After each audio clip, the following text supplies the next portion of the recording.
திருநாவுக்கரசு பெருமான் திருக்கயிலை யாத்திரையை செய்து கொண்டிருக்கும் பொழுது அவர் உடல் உறுப்புகள் எல்லாம் தேய்ந்து ஒரு கட்டத்திற்கு மேல் நகர முடியாமல் நின்றபடி இருக்கும் பொழுது சிவபெருமான் ஒரு முனிவர் வேடம் கொண்டு அங்கே ஒரு பொய்கையையும் உருவாக்கி கொண்டு நாவுக்கரசு பெருமான் முன் தோன்றி எங்கே செல்கின்றீர்கள் என்று கேட்க அதற்கு நாவுக்கரசு பெருமான் திருக்கயிலைக்கு செல்கின்றேன் என்று கூற, திருக்கயிலை மலை என்பது மனிதர்களால் மனிதத்தன்மை உடையவர்களால் அடைய முடியாத இடம், எனவே நீங்கள் வந்த வழியே திரும்பிச் செல்லுங்கள் என்று கூற, அது கேட்டு மாயும் உடல் கொண்டு மீளேன், திருக்கயிலை காட்சி கண்டால்தான் திரும்பிச் செல்வேன் என்று உறுதியாக திருநாவுக்கரசு பெருமான் கூற, அவரது உறுதிப்பாட்டினையும் துணிவினையும் இந்த உலகிற்கு உணர்த்திய சிவபெருமான், முனிவராக வந்த சிவபெருமான் மறைந்து நின்று வானத்தில் அசரீரியாக நாவுக்கு அரசனே எழுந்திரு என்று அருளுகின்றார். அது கேட்டு திருநாவுக்கரசு பெருமான் எம்பெருமானை போற்றி பணிந்து திருக்கயிலை காட்சியை எனக்கு காட்ட வேண்டும் என்று விண்ணப்பம் வைக்கின்றார். இதற்கு சிவபெருமான் மறுபடியும் அசரீரியாக பதில் கூறுகின்றார். அந்த பாடல் பின் வருமாறு: தொழுது எழுந்த நற்றொண்டரை நோக்கி விண்டலத்தில் எழு பெருந்திருவாக்கினால் இறைவர் இப்பொய்கை முழுகி நம்மை நீ கயிலையில் இருந்த அம்முறைமை பழுதில் சீர் திருவையாற்றில் காண் என பணித்தார் என்பது பாடல். இவ்வாறு திருக்கயிலை காட்சியை காண வேண்டும் என்று விண்ணப்பம் வைத்த திருநாவுக்கரசு பெருமானுக்கு இறைவன் அசரீரி ரூபத்தில் பதில் கூறுகின்றார், அருள் செய்கின்றார். நாம் ஏற்கனவே பார்த்தோம் அல்லவா, சிவபெருமான் முனிவராக வந்த பொழுது ஒரு பொய்கையை உண்டாக்கி கொண்டு அங்கே எதிரே வந்தார் என்று. இப்பொழுது அசரீரி வடிவில் கூறுகின்றார் திருநாவுக்கரசு பெருமானை பார்த்து, இந்த பொய்கையில் நீ மூழ்கி திருவையாற்றிலே எழுந்திருப்பாயாக, அப்பொழுது அந்த திருவையாற்றில் நம்முடைய திருக்கயிலை காட்சி உனக்கு கிடைக்கும். திருக்கயிலையில் நாம் வீற்றிருக்கும் அந்த முறையை நீ திருவையாற்றிலே சென்று காண்பாயாக என்று சிவபெருமான் அருள் செய்கின்றார். பழுதுயில் சீர் திருவையாறு என்று இந்த பாடலில் வருகின்றது. பழுதுயில் சீர் என்றால் பழுதினை இல்லையாகச் செய்யும் சிறப்பு, உயிர்களின் குற்றங்களையெல்லாம் இல்லை எனும்படியாகச் செய்யும் சிறப்பினை உடையது திருவையாறு திருத்தலம். இங்கு திருநந்தி தேவர் தவம் செய்து பேறு பெற்று சிவகணங்களுக்கு நாதராம் தன்மையும் சிவகுரு மரபுக்கு முதல்வராகும் தன்மையும் பெற்றதனால் ஆகிய சிறப்பு திருவையாற்றிற்கே இருக்கின்ற பழுதில் சிறப்பு ஆகும். இங்கே வரும் பழுது இல் சிறப்பு என்பதில் பழுது என்பது குற்றம் மலம் என்று பார்த்தோம். அது உயிர்களின் சகஜ மலம் எனப்படும் ஆணவ மலத்தை இங்கே குறிக்கின்றது. பெரிய புராணத்தின் முதல் சருக்கத்தில் திருமலை சிறப்பு எனும் பகுதியில் திருவையாற்று சிறப்பினை சேக்கிழார் பெருமான் விளக்கியதனை நாம் சிந்தித்திருக்கின்றோம் 45வது பாடலில். அதற்கு ஏற்றவாறு இங்கே திருக்கயிலை திருக்காட்சியை காண வேண்டும் என்று விரும்பிய திருநாவுக்கரசு பெருமானுக்கு அந்த திருக்கயிலை காட்சியினை திருவையாற்றில் சென்று காண்பாயாக என்று சிவபெருமான் அருளுகின்றார். இவ்வாறு சிவபெருமான் அருளவே சிவபெருமானின் திருவருளை திருவாக்கினை தலைமேல் கொண்டு எழுந்து வணங்கி திருநாவுக்கரசு பெருமான் திருப்பதிகம் பாடுகின்றார். வேற்றாகி விண்ணாகி நின்றாய் போற்றி எனத் தொடங்கும் போற்றி திருத்தாண்டகத்தை அருளுகின்றார் திருநாவுக்கரசு பெருமான்.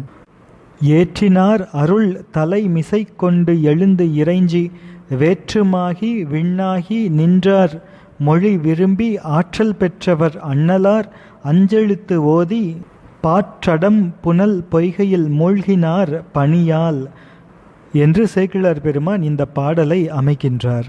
இறைவன் திருக்கயிலை காட்சியை திருவையாற்றில் காட்டுவேன் என்று சொல்லியவுடன் இறைவனை போற்றி வேற்றாகி விண்ணாகி நின்றாய் போற்றி என்ற திருத்தாண்டகத்தை திருநாவுக்கரசு பெருமான் பாடுகின்றார். இந்த திருத்தாண்டகத்தில் உள்ள பாடல்கள் தோறும் கயிலை மலையானே போற்றி போற்றி எனும் மகுடத்தை ஒவ்வொரு பாடலிலும் வைத்து அருளியிருக்கின்றார் திருநாவுக்கரசு பெருமான்.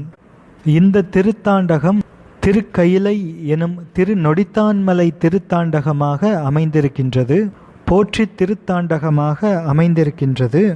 இந்த திருத்தாண்டகத்தில் உள்ள பாடல்களில் ஒவ்வொரு பாடலிலும் போற்றி எனும் சொல் 9 இடங்களில் பின்னர் இறைவனின் திருவாக்கிற்கு ஏற்ப அங்கே இறைவன் உண்டாக்கிய பொய்கையில் மூழ்குகின்றார், அஞ்செழுத்து ஓதி மூழ்குகின்றார். வடகையிலைக்கு பக்கத்தில் வடகையிலை சாரலில் அந்த புனலாகிய அந்த தடாகத்துள் மூழ்கி திருவையாற்றில் சிவக்காட்சி காண்பதற்காக அங்கே மூழ்குகின்றார் திருநாவுக்கரசு பெருமான். எனவே 5 எழுத்தினை ஓதி மூழ்குகின்றார். இந்த பொய்கையில் மூழ்கிக்கான் என்று இறைவர் ஆணையிட்டதற்கு ஏற்ப அங்கே மூழ்குகின்றார் திருநாவுக்கரசு பெருமான். முதல் தேவரான சிவபெருமானின் திருவருள் பெருமையை யாரால் அறிய முடியும்? இந்த உலகமெல்லாம் வியப்பு அடையுமாறு ஞான தவமுனிவரான திருநாவுக்கரசு பெருமான் பனிமலையில் விளங்கிய அந்த பொய்கையில் மூழ்கி திருவையாற்றிலே இருக்கும் ஒரு பொய்கையின் மேலே வந்து எழுந்தார். உமையம்மையாரை தன்னுடைய ஒரு பாகத்திலே கொண்ட சிவபெருமான் மகிழ்ந்து வீற்றிருக்கும் திருவையாற்றில் ஒரு பொய்கையின் மேல் வந்து எழுந்தார். வடக்கே கையிலைமலை சாரலில் ஒரு பொய்கையில் மூழ்கிய திருநாவுக்கரசு பெருமான் தெற்கே திருவையாற்றில் ஒரு வாவியில் வந்து எழுந்த செய்தியை பாடுவதற்கு முன் அருட்பெருமையை யார் அறிவார் என்று சேக்கிழார் பெருமான் முகவுரை செய்து தொடங்குகின்றார். ஆதி தேவர்தம் திருவருள் பெருமை யார் அறிவார்? போத மாதவர் பணிவரை பொய்கையில் மூழ்கி மாதோர்பாகனார் மகிழும் ஐயாற்றில் ஓர் வாவி மீது தோன்றி வந்து எழுந்தனர் உலகெல்லாம் வியப்ப என்று சேக்கிழார் பெருமான் பாடலை அமைக்கின்றார். ஆதிதேவர் என்பவர் சிவபெருமான். ஏனை தேவர்களது செயல்கள் ஆதிதேவரது ஆணைக்கு உட்பட்டு ஒரு வரம்பிற்குள் நிகழும் செயல்கள். ஆனால் ஆதிதேவர் எல்லாம் வல்லவர். எனவே அவரது அருட்செயல் என்பது எல்லைகளையெல்லாம் கடந்து வரம்பின்றி நிகழ வல்லது என்பது இதனுடைய குறிப்பு. இப்படி வடக்கும் தெற்கும் தடமும் வாவியும் பொருந்தும்படி செய்ய வல்லது ஆதிதேவராகிய சிவபெருமானின் அருட்பெருமை அல்லவா? மற்றைய எந்த தேவர்களுக்கும் இது மிக அரிதானது என்பது இதனுடைய உள்பொருள். எனவே ஆதிதேவர் சிவபெருமான், அவராலேயே இவ்வளவு பெரிய அருட்செயல்களை செய்ய முடியும். முன்னவனே முன்னின்றால் முடியாத பொருள் உள்ளதோ என்று சேக்கிழார் பெருமான் பெரிய புராணத்திலே மற்றொரு இடத்திலே 132வது பாடலில் பாடியதை இங்கே நாம் நினைவு கூறலாம். எனவே அங்கே வடக்கே கைலைமலை சாரலில் சிவபெருமானால் உண்டாக்கப்பட்ட பொய்கையில் மூழ்கிய திருநாவுக்கரசு பெருமான் தெற்கே திருவையாற்றில் திருவையாற்று திருக்கோயிலுக்கு வடமேற்கே இருக்கின்ற சமுத்திர தீர்த்தம் எனும் குளத்திலே வந்து எழுந்து திருவையாற்று பெருமானை வணங்குகின்றார். இந்த தீர்த்த குளம் என்பது தற்பொழுது திருவையாற்று திருக்கோயிலுக்கு வடமேற்கே சமுத்திர தீர்த்தம் என்றும் உப்பங்கொட்டை பிள்ளையார் கோவில் குளம் என்றும் வழங்கப்படும் ஒரு குளமாக இன்றும் திருக்காட்சி தருகின்றது. இந்த திருக்குளத்தில்தான் திருநாவுக்கரசு பெருமான் எழுந்து வருகின்றார். எனவே திருவையாறு திருத்தலத்தில் ஒவ்வொரு வருடத்திலும் ஆடி அமாவாசை நாளில் அப்பர் பெருமானின் இந்த திருக்காட்சி வரலாற்று விழா ஐதீக விழா கொண்டாடப்படுகின்றது. அப்பர் சுவாமிகளுக்கு திருவையாற்றில் பெருமான் திருக்கையிலை காட்சி கொடுத்த அந்த விழா ஒவ்வொரு ஆண்டும் ஆடி அமாவாசை நாளில் மிகச் சிறப்பாக கொண்டாடப்படுகின்றது. தமிழகம் முழுவதும் இருக்கும் சிவபக்தர்களெல்லாம் ஆடி அமாவாசை தினத்தன்று திருவையாற்றிலே குழுமி அப்பர் பெருமானுக்கு இறைவனார் காண்பித்த அந்த திருக்கையிலை காட்சியை கண்டு ஆனந்த களிப்பு அடைகின்றார்கள். அங்கே கைலை சாரலில் பொய்கையில் கீழ்நோக்கி மூழ்கிய நாயனார் ஐயாற்று திருக்குளத்தில் மேல் நோக்கி எழுந்தார். எனவே வாவி மீது தோன்றி வந்து எழுந்தனர் என்று சேக்கிழார் பெருமான் குறிப்பிடுகின்றார். உலகெல்லாம் வியப்ப எழுந்தனர் என்று குறிப்பிடுகின்றார். உலகெல்லாம் என்பது திருத்தொண்டர் புராணமாகிய பெரிய புராணம் பாடுவதற்காக சிவபெருமான் தில்லை நடராஜ பெருமான் சேக்கிழார் சுவாமிகளுக்கு எடுத்து கொடுத்த முதல் மங்கள சொல். அந்த உலகெல்லாம் என்ற அந்த மங்கள சொல்லினை இந்த திருப்பாடலில் சேக்கிழார் பெருமான் வைத்து வலியுறுத்தி இருக்கின்றார், பாடியிருக்கின்றார். ஏனென்றால் இது ஒரு அரும் பெருஞ்செயலாகிய திருவருள் வெளிப்பாடு. எனவே இவ்வாறு உலகெல்லாம் என்ற அந்த மங்கள சொல்லை இந்த திருப்பாடலில் வைத்து பாடியிருக்கின்றார் சேக்கிழார் பெருமான். இவ்வாறு மனம் கமழும் மலர்கள் பொருந்திய பொய்கையின் கரையில் வந்து மேல் ஏறி சிவபெருமானின் பெருமையை தம் அனுபவத்தில் உணர்பவராகிய திருநாவுக்கரசு பெருமான், எம் இறைவர் அருளும் கருணையோ இது என்று இரு கண்களிலிருந்தும் பொங்கி தாரையாய் வழுகின்ற கண்ணீரோடு இறைவனை போற்றுகின்றார். திருநாவுக்கரசு பெருமான் தாம் இறைவரிடத்துச் செலுத்தும் அன்பு பொய்கையில் மூழ்கி தற்பொழுது இறைவனின் அருட்பொய்கையில் வந்து எழுந்து நிற்கின்றார். திருநாவுக்கரசு பெருமான் இறைவருக்கு கொடுத்தது அன்பு, இறைவர் இவருக்கு அருளியது அருள். எனவே அடியேனையும் பொருட்படுத்தி பெருமான் செய்யும் திருவருளே இது என்று நாயனார் மனத்துள் எண்ணி அதை தாங்க மாட்டாமல் உருக அது கண்ணீராக பெருகி பொழிந்தது. இவ்வாறு திருவையாற்றில் அந்த திருக்குளத்திலிருந்து எழுந்த திருநாவுக்கரசு பெருமான் திருவையாறு திருத்தலத்தில் இறைவரால் உண்டாக்கப்பட்ட பொய்கையில் மூழ்கி தெற்கே திருவையாற்றில் ஒரு குளத்தில் வந்து எழுகின்றார் திருநாவுக்கரசு பெருமான். எழுந்த திருநாவுக்கரசு பெருமான் திருவையாறு வீதிகளை கடந்து செல்கின்றார் திருவையாறு திருக்கோயிலுக்கு. திருவையாற்றின் வீதிகள் தோறும் வெண்கொடி விளங்குகின்றது. வாவியில் வந்து கரையேறிய திருநாவுக்கரசு பெருமான் திருவையாற்று இறைவரை பணிந்து துதிக்க திருக்கோயிலை நோக்கி வருகின்றார். அப்பொழுது அச்சரம் சரம் என்று சொல்லக்கூடிய நிற்பனவும் சரிப்பனவும் ஆகிய உயிர்கள் அனைத்தும் தத்தம் துணையோடு கூடி விளங்கும் தோற்றத்தை காண்கின்றார் திருநாவுக்கரசு பெருமான். அதாவது இந்த உலகத்து உயிர்கள் எல்லாம் தத்தம் துணையோடு சேர்ந்து திருவையாற்றில் திருநாவுக்கரசு பெருமானுக்கு காட்சி தருகின்றன. இங்கே துணை என்றது பெண்ணும் ஆணும் ஒருவர் மற்றவருக்கு துணை என்ற கருத்தினை உடையது. இதுவரையிலும் திருநாவுக்கரசு பெருமான் உலகத்தினை பலகாலம் பார்த்திருக்கின்றார் என்றாலும் கூட இப்பொழுது இறைவர்தம் காட்சி காட்டுதல் பொருட்டு, அதாவது இப்பொழுது திருவையாற்றிலே திருக்கயிலாய காட்சி, திருக்கயிலாயத்திலே உமாதேவியாரோடு சிவபெருமான் திருவோலக்கம் கொண்டருளும் அந்த திருக்காட்சியினை திருநாவுக்கரசு பெருமானுக்கு காட்ட இருக்கின்றார். எனவே அதற்கு ஒரு முன்னோட்டமாக இந்த உலகத்து உயிர்கள் எல்லாம் ஆணும் பெண்ணுமாக கூடி இந்த உலகமெல்லாம் சிவசக்திமயமாக காட்சியளிக்கின்றது திருநாவுக்கரசு பெருமானுக்கு இறைவரின் திருவருளினால். எனவே இறைவர் தம் காட்சி காட்டுவதற்காக முதலில் இவ்வாறு பகுத்து காட்டி பின்னர் அவை சக்தியும் சிவமுமாம் சரிதை நிலையை காட்டி பின்னர் தமது திருப்பாதம் காட்டுகின்றார் திருநாவுக்கரசு பெருமானுக்கு. இப்பொழுது திருநாவுக்கரசு பெருமான் பாடிய திருப்பதிகத்தில் பதிகத்தின் பாடல்கள் தோறும் உயிரினங்கள் ஆணும் பெண்ணுமாக இருக்கும் அதனை வைத்து பாடுகின்றார். அதோடு கூட கண்டேன் அவர் திருப்பாதம் என்றும் கண்டறியாதன கண்டேன் என்றும் இறைவர் தன்னுடைய திருப்பாதத்தை காட்டும் அந்த தன்மையினை பாடுகின்றார். இவ்வாறு படிப்படியாக தத்துவ ரூபம் தத்துவ தரிசனம் முதல் சிவதரிசனத்திற்கு வரும் அனுபவ நிலைகளை உணர்த்துவதாக இந்த திருப்பதிகம் அமைவதை நாம் காணலாம். இங்கே அச்சரமும் சரமும் ஆணும் பெண்ணுமாக காட்சி தருகின்றது என்று பாடல் இருக்கின்றது. சரம் என்றால் நடப்பவை, அசைபவை. அப்படிப்பட்ட அசையும் உயிரினங்களில், அதாவது விலங்குகள், மனிதர்கள் முதலியவற்றில் ஆண் பெண் பகுப்பு உண்டு என்பது நாம் அனைவருக்கும் தெரியும். ஆனால் அச்சரம் என்று சொல்லக்கூடிய நிற்கும் உயிரினங்களில் கூட ஆண் பெண் பகுப்பு, அதாவது தாவரங்களிலும் கூட ஆண் பெண் பகுப்பு உண்டு என்பதனையும் இந்த பாடலில் நாம் காண்கின்றோம். மிடையும் நீள்கொடி வீதிகள் விளங்கிய ஐயாருடைய நாயகர் சேவடி பணிய வந்து ஒருவார் அடைய அப்பதி நிற்பவும் சரிப்பவுமான புடை அமர்ந்த தம் துணையடும் பொலிவன கண்டார் என்பது சேக்கிழார் பெருமான் அமைக்கும் பாடல்.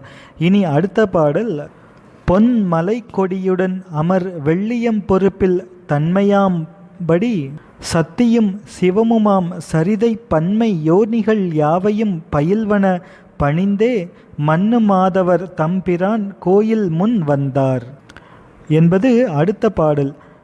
இவ்வாறு திருநாவுக்கரசு பெருமான் வாவியில் இருந்து எழுந்து வரும் பொழுது இந்த உலகம் யாவையும் சிவசக்திமயமாக கண்டு கொண்டே வருகின்றார் இறைவர் காட்ட. 84 லட்சம் யோனிபேதங்கள் என்று விளங்கும் உயிர்களெல்லாம் சக்தியும் சிவமுமாய் இரு வகைகளாக இறைவன் வகுத்து வைத்திருக்கின்றார். பல்வேறு வகைப்பட்ட உயிர் வடிவங்கள் அனைத்தும் குறியாலும் குணத்தாலும் ஆண் பெண் என இந்த யோனி பேதங்கள் எல்லாம் இந்த இரு வகையில் அடங்கி தம்முள் கூடி கழித்து வாழும் இயல்பினை இறைவன் அமைத்திருக்கின்றார் நியதியாக. சத்தியும் சிவமுமாய தன்மை இவ்வுலகமெல்லாம் ஒத்தவ் ஆணும் பெண்ணும் உணர் குணியுமாகி வைத்தனன் என்பது சிவஞான சித்தியார் திருவிருத்தப்பாடல். அதன்படி தாமே உலகுக்கு முதல் என்பதனை கண்கூடாக விளக்குவதற்காக தன்னுடைய அடையாளத்தை உலகெங்கும் பொறித்து அறிய வைத்து அங்கே உயிர்கள் ஆண் பெண் என்று இறைவனால் வகுக்கப்பட்டிருக்கின்றன. எனவே நிற்பனவும் சரிப்பனவுமாகிய உயிர்கள் தத்தம் துணையொடும் பொலிந்து நிற்றலால் சக்தியும் சிவமாம் தன்மை இங்கே பயிலப்படுகின்றது என்பதும், இது திருக்கயிலையில் அம்மையோடு உடனாக இறைவர் விளங்கும் அந்த நிலைமையினை புலப்படுத்துவது என்பதும் இறைவர் திருவருள் காட்ட திருநாவுக்கரசு பெருமான் காண்கின்றார். அதனை கண்டு பணிகின்றார். இந்த காட்சி என்பது இன்னும் சற்று நேரத்தில் இறைவன் திருநாவுக்கரசு பெருமானுக்கு காட்ட இருக்கும் அந்த திருக்கயிலாய காட்சிக்கு முன்காட்சியாக அமைகின்றது. இவ்வாறு இறைவன் காட்ட அதனை கண்டு கொண்டு வந்த திருநாவுக்கரசு பெருமான் திருவையாறு திருக்கோயிலுக்கு அருகே வருகின்றார். திருவையாறு திருக்கோயிலை காண்கின்றார். அந்த பெரிய திருக்கோயிலே பெரிய கைலாய மலையாக திருநாவுக்கரசு பெருமானுக்கு தோற்றமளிக்கின்றது. இறைவரின் தொண்டிற்கு ஆளாக எதிர்நோக்கி இருக்கும் திருமால், நான்முகன், இந்திரன் முதலான தேவர்கள் அனைவரும் அத்திருக்கயிலை திருமலையை கண்டு அன்புடன் வழிபட அதனால் எழுகின்ற ஒலிகள் எங்கும் தனித்தனியே ஒலிக்கின்றன. நிலை பெற்ற வேதங்கள் யாவும் தனித்தனியே முழங்குகின்றன. காணும் அப்பெருங்கோயிலும் கயிலை மால் வரையாய் பேணு மால் அயன் இந்திரன் முதல் பெருந்தேவர் பூணும் அன்பொடு போற்றிசைத்து எழும் ஒலி பொங்க தாணு மாமரை யாவையும் தனி தனி முழங்க என்று இந்த பாடலை அமைக்கின்றார் சேக்கிழார் பெருமான். இந்த பாடல் 5 சீர்களை கொண்ட பாடலாக கலிநிலை துறையாக அமைந்திருக்கின்றது. மேலும் இந்த பாடல் முதல் அடுத்து வரும் 5 பாடல்களில் திருக்கயிலை காட்சியை விளக்குகின்றார் சேக்கிழார் பெருமான். எனவே திருக்கயிலாய மலையினை நேரே காணும் இப்பெருங்காட்சியினை 5 சீர் கொண்ட கலிநிலை துறைகளாகிய 5 விருத்தங்களால் கூறி முடித்த அமைதி மகா சதாசிவமூர்த்தியின் தரிசனத்தை குறிப்பாக காட்டி நிற்பதை நாம் உணர முடிகின்றது. தேவர், தானவர், சித்தர், விச்சாதரர், இயக்கர், மேவு மாதவர், முனிவர்கள் புடையெல்லாம் மிடைய காவி வாழ் வெளி அரம்பையர் காணமும் முழவும் தாவில் 7 கடல் முழக்கினும் பெருகொலி தழைப்ப என்று அடுத்த பாடல் அமைகின்றது. தேவர்களும் அசுரர்களும் சித்தர்களும் வித்யாதரர்களும் இயக்கர்களும் அதாவது யக்ஷர்களும் பொருந்தும் மாதவ முனிவர்களும் இவர்களெல்லாம் எங்கும் திரண்டு நிறைந்து இருக்கின்றார்கள். தேவ அரம்பையர்களின் பாடலும் முழவு ஒலியும் அழிவில்லாத 7 கடல்களின் ஒலியினும் மிகுதியாக பேரொலி செய்கின்றது. கங்கையே முதல் தீர்த்தமாங் கடவுள்மா நதிகள் மங்களம் பொலி புனல் பெருந்தடங்கொடு வணங்க எங்கும் நீடிய பெருங்கணநாதர்கள் இறைஞ்ச பொங்கி அங்களால் பூத வேதாளங்கள் போற்ற. இது அடுத்த பாடல். கங்கை முதலான தூய தெய்வத்தன்மையுடைய பெரிய நதிகள் பலவும் அங்கே மங்கள நீர் நிறைந்த பெரும் பொய்கைகளாக வந்து வணங்குகின்றன. எல்லா இடத்திலும் பரந்த பெரிய சிவ கணத்தலைவர்கள் வணங்குகின்றார்கள். பல வகை வாத்தியங்களை பூதகணங்களும் பேய்கணங்களும் முழக்குகின்றன, போற்றுகின்றன. கைலாயத்தில் உள்ள தெய்வத்தன்மை வாய்ந்த 7 பெரும் தீர்த்த மாதர்கள் இருக்கின்றார்கள். 7 பெரும் தீர்த்த தெய்வ பெண்கள் இருக்கின்றார்கள். இவைகளெல்லாம் சிவபெருமான் பவனி வரும் பொழுது கவரி வீசுகின்றார்கள். அத்தகைய தீர்த்தங்கள் இங்கே வந்து சேர்ந்து விட்டன. ஏனென்றால் திருவையாறு திருக்கோயிலே திருக்கயிலாயமாக காட்சி தருவதால் அந்த தீர்த்தங்கள் எல்லாம் மங்களம் விளங்கும் நீர் கொண்ட தடாக உருவாக இங்கே வந்து சேர்ந்திருக்கின்றன. திருக்கயிலாயத்தில் தம் காவலும் அதிகாரமும் செலுத்தும் சிவ கணங்களெல்லாம் இங்கே வந்து சேர்ந்து விடுகின்றன. சிவபூதங்களும் வேதாளங்களும் இங்கே வந்து சேர்ந்து விட்டன. பூதங்களின் வகைகளுள் ஒன்று வேதாளங்கள் என்பது ஆகும். வேதாளம் பேய்க்கணமாகிய சிவகணங்களுள் ஒரு வகை. இவைகளெல்லாம் வாத்தியங்களை முழக்கி போற்றிக் கொண்டிருக்கின்றன. பல வகை ஓசைகளை விளக்கும் வாத்தியங்கள் இசைக்கப்படுகின்றன. அந்தண் வெள்ளி மால் வரை இரண்டாம் என அணைந்தோர் சிந்தை செய்திட செங்கன் மால் விடை எதிர் நிற்ப முந்தை மாதவ பயன் பெறும் முதன்மையால் மகிழ்ந்தே நந்தியம்பிரான் நடுவிடையாடி முன் நணுக. இது அடுத்த பாடல். அங்கே திருவையாறு திருக்கோயிலை பெரிய வெள்ளி மலையாக காட்சி தர அதற்கு முன் சிவந்த கண்களை உடைய பெரிய வெள்ளி நிறமுடைய நந்தியம்பெருமான் காட்சி தருகின்றார். எனவே 2 பெரிய வெள்ளி மலைகள் அங்கே இருக்கின்றனவோ என்று அங்கு வந்து அணைந்தவர்கள் எண்ணும்படி இந்த காட்சி அங்கே காட்டப்படுகின்றது. நந்தியம்பெருமான் இறைவனின் ஆணை வழி நின்று தன்னுடைய திருக்கரத்திலே பொற்பிரம்பினை ஏந்தி கைலை மலைக்கு செல்பவர்களுக்கு, கைலை மலைக்கு வழிபட வருபவர்களுக்கு அவர்களை ஒழுங்குபடுத்தி வழிபாடு செய்விக்கும் பொறுப்பை உடையவர். எனவே இங்கே திருவையாற்று திருக்கோயில் திரு கைலை மலையென காட்சி தர அதற்கு முன்னே திருநந்தி தேவர் காட்சி தருகின்றார். சிவத்தன்மை அணைந்து சிவனை நேரே காணும் தகுதி வாய்ந்து வந்து அணைந்தவர்கள் இவ்வாறு அந்த காட்சியினை காண்கின்றார்கள் திருவையாற்றில். திருநந்தி தேவர் இந்த திருவையாற்று திருத்தலத்தில் மாதவம் செய்து அருள் பெற்றவர் என்ற குறிப்பும் இங்கே இருக்கின்றது. இந்த சிறப்பு திருக்கயிலையையும் திருவையாற்றினையும் தொடர்பு படுத்தும் சிறப்பு ஆகும். நங்கள் நாதனாம் நந்தி நம் குரு மரபுக்கெல்லாம் முதற்குரு நாதனாகி ஆதிதேவனார் கோயில் நாயகன் என்ற திருவாக்குகளுக்கு ஏற்ப சிவகணங்களுக்கெல்லாம் முதல்வராம் தன்மை உடைய நந்திதேவர் காட்சி தருகின்றார். இறைவருக்கும் இறைவரை சேவிக்க வந்த கூட்டத்திற்கும் நடுவே காட்சி தருகின்றார். ஏனென்றால் திருநந்தி தேவர் இறைவருக்கும் இறைவரை தரிசிக்க வந்த கூட்டத்தவர்களுக்கும் இடையில் நின்று இரு திறத்தவர்களுக்கும் சேவகம் செய்பவர். இறைவர் நந்தியம்பெருமானுக்கு ஆணையிடுதலும் அந்த ஆணையின் வழியே தேவர் முனிவர் முதலியோர் திருநந்தி தேவரால் திருக்கயிலை மலைக்கு உள்ளே அனுப்பப்படுவதும் இங்கே நாம் நினைவு கூற வேண்டும். அடுத்த 5வது திருப்பாடல் கைலாய காட்சியின் உச்சபட்ச திருப்பாடல். வெள்ளி வெற்பின் மேல் மரகதக் கொடியுடன் விளங்கும் தெள்ளு பேரொளி பவளவெற்பென இடப்பாகம் கொள்ளு மாமலையாளுடன் கூட விற்றிருந்த வள்ளலாரை முன் கண்டனர் வாக்கின் மன்னவனார். இது அந்த திருப்பாடல்.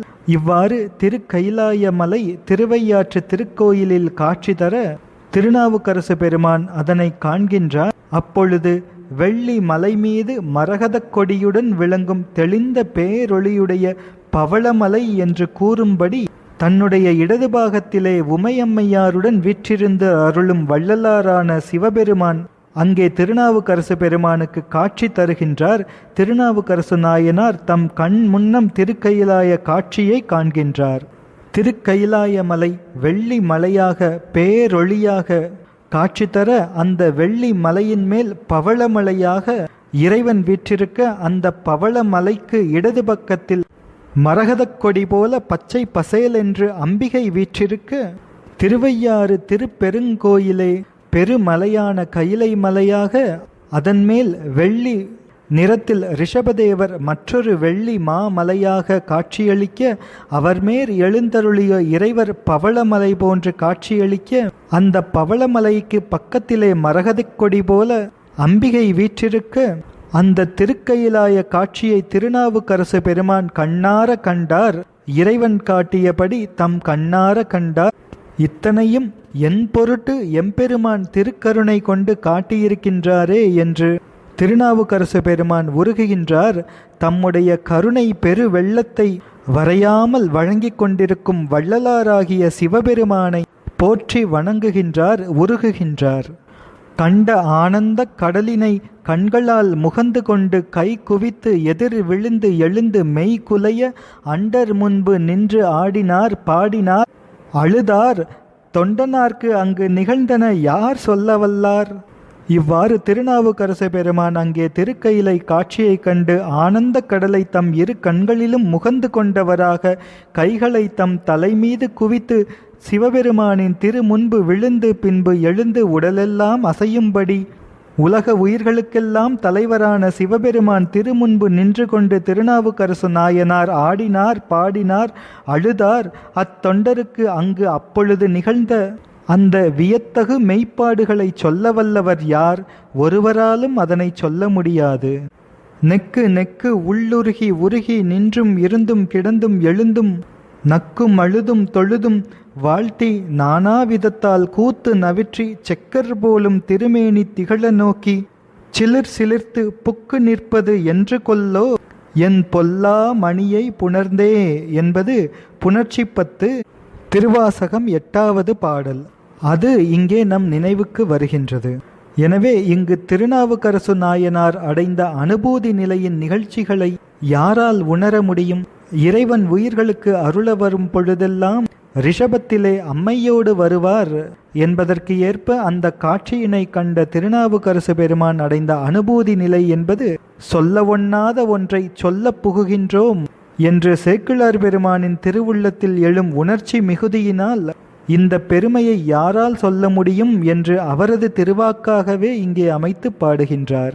சேக்கிழார் பெருமான் இங்கே சொல்ல வருவது இந்த அனுபூதி நிலையினை, திருநாவுக்கரசு பெருமான் அடைந்த அந்த அனுபூதி நிலையினை என்னால் சொல்ல இயலாது, அது மட்டுமல்ல வேறு யாராலும் சொல்ல இயலாது என்பது ஆகும்.